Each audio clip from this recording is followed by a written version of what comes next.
In today's class, we shall learn about pleiotropy. Pleiotropy is a phenomenon in which one gene can show more than one phenotypic effect or phenotypic expression. The phenomena of pleiotropy also occurs because of the interrelationship between the metabolic pathway, which contribute to different types of phenotypic effect. Now we can take an example to understand this phenomena of pleiotropy. We can take two examples. One is sickle cell anemia and the other is phenylketonuria. So let us see sickle cell anemia.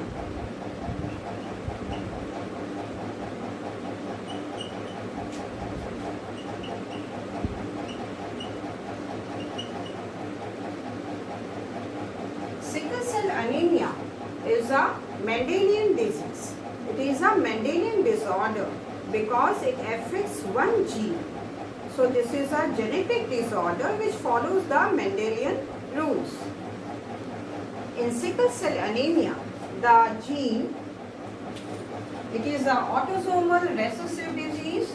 Sickle cell anemia is a autosomal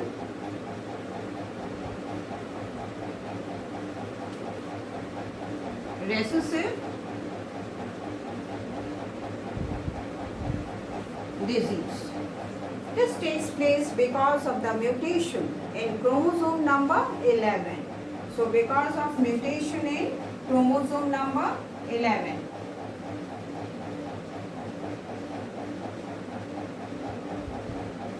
So sickle cell anemia has got the gene having sickle cell anemia has got three alleles. HBS is having sickle, this is affected, HBA and HBS, and an intermediate, that is heterozygous HBA, HBS. HBA is dominant. So HBA is dominant. So a person, the cells of the hemoglobin is normal because both are dominant.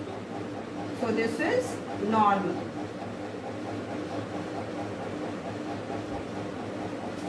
HBS, this is recessive, homozygous, recessive. This causes sickle cell anemia.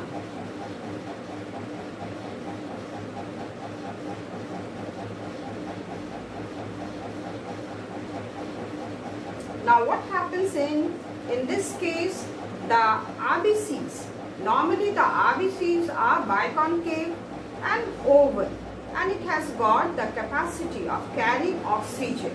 But here, because of this recessive character, the recessive gene, RBCs are not fully formed.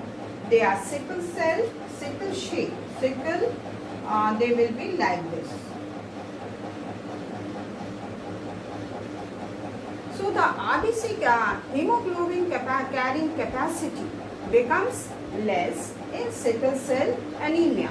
As a result, the body suffers from weakness. Now,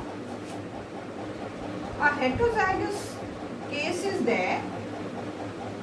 This is HBA, HBS is heterozygous. So the individual will be carrier, not affected. Individual will be carrier. So this is a heterozygous condition.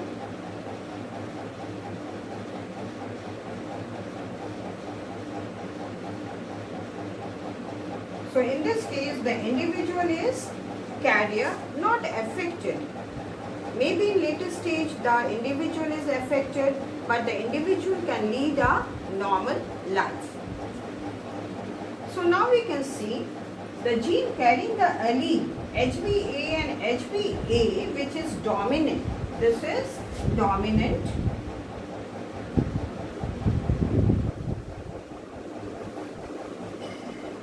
individual will be normal, and this is recessive. The gene carrying the alleles which are homozygous recessive. This is homozygous recessive. The individual will be affected. The individual will be affected having sickle cell anemia. That is, the RBCs are not fully developed and they don't have the maximum capacity of carrying oxygen because of their shape. Now, the individual having the alleles HbA and HbS, they are carriers but they are not affected. So they are heterozygous. So this was the example of sickle cell anemia showing the phenomena of pleiotropy. We have another example, that is phenylketonuria. We can take another example to explain the phenomena of pleiotropy by taking the example of phenylketonuria. This is also a Mendelian disorder. It is autosomal recessive disorder. The disorder phenylketonuria is caused by the recessive mutant allele on chromosome 12. So this takes place on chromosome 12.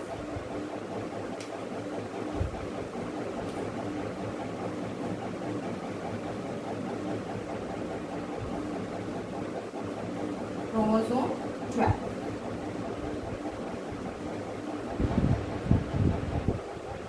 So let us take an example. Suppose the normal allele is capital B and the defective allele, which is recessive, homozygous recessive, is small. This allele is able to code for the enzyme that is phenylalanine hydroxylase. So it can code the enzyme phenylalanine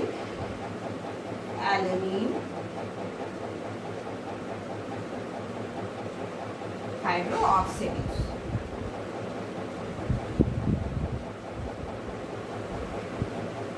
So this is found in normal gene. The individual is normal. But here the defective gene is not able to code this enzyme. As a result,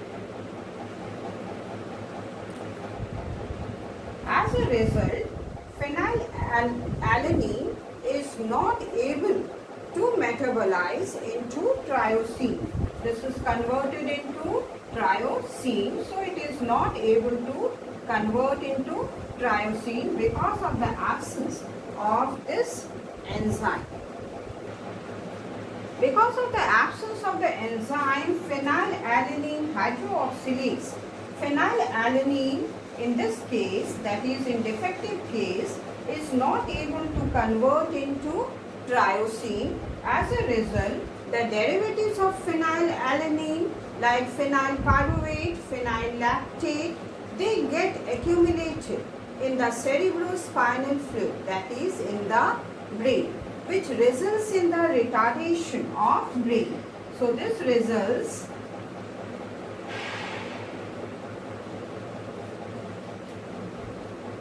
in the retardation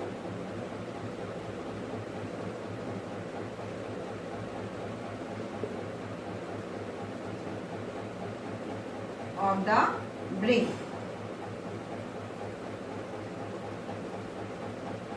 Our kidney, the kidney is also not able to filter this phenylalanine, the product phenylalanine or the protein, that is phenylalanine, which is a derivative of amino acid. The secondary effect of this defect, that is phenylketonuria, is the depigmentation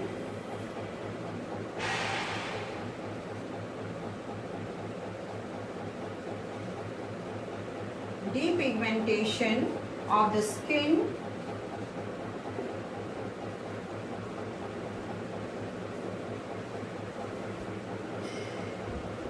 skin hairs and the eyes.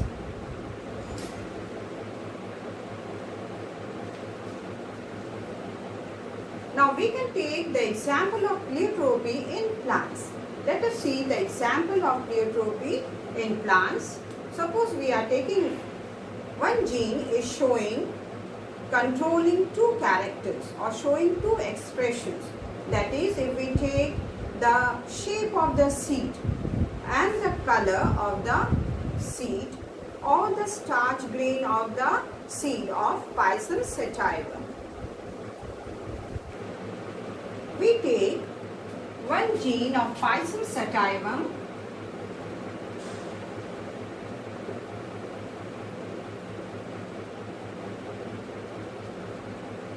Pisum sativum, a dominant gene which is showing, this is round also, showing the shape.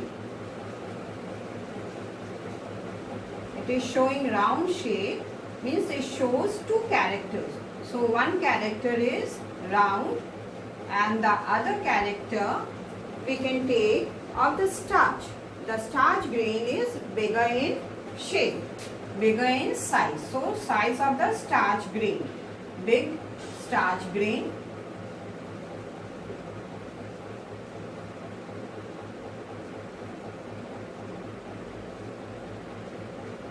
And one recessive, homozygous recessive we can take, which is the seed is wrinkled, the size of the seed is wrinkled, and the grain size, that is the size of the starch grain, is also small.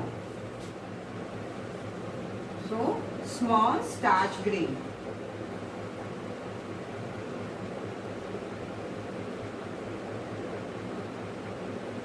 If the gene has two dominant alleles, then the size, that is capital B and capital B, the size of the starch grain will be big and the shape of the seed will be round, that is round,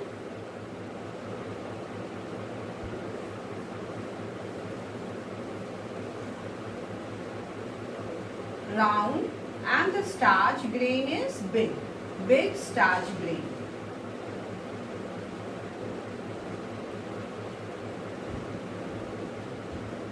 If the gene, this is allele is recessive, homozygous recessive, then the shape of the starch grain will be wrinkled and the size of the starch grain will be small. Now there is an intermediate case also. Suppose we take the character that is capital B and small b. This is heterozygous character. The shape will be round. The shape of the seed will be round, but the size of the starch grain will neither be big nor be small, but it will be of intermediate size, that is neither small nor big. So this will, the size of the starch grain will be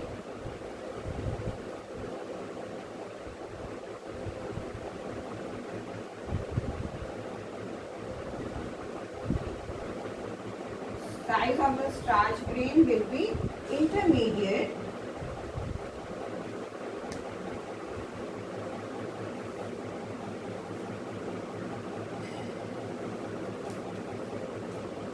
Intermediate means neither big nor small.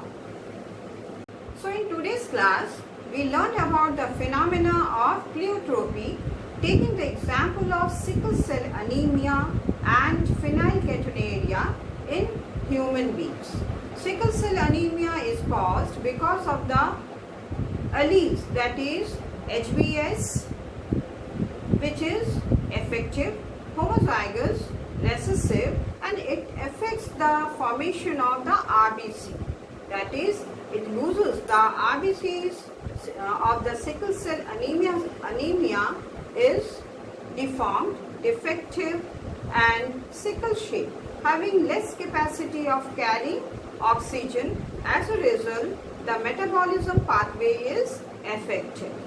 Then we have phenylketonuria, in which the enzyme which is needed for the metabolism of the amino acid is not present in affected genes. The allele gene which carries this homozygous recessive allele which is affected or diseased. So it does not metabolize amino acid into triosine. It is not amino acid or the phenylalanine is not converted into triosine. As a result, the derivatives of phenylalanine, they get accumulated in the brain, which results in mental retardation. Then pleiotropy is also seen in plants. We have seen in Pisum sativum the genes, the alleles which are one single gene. It can express two characters. That is, one is the shape of the seed and the other is the shape of the starch grain.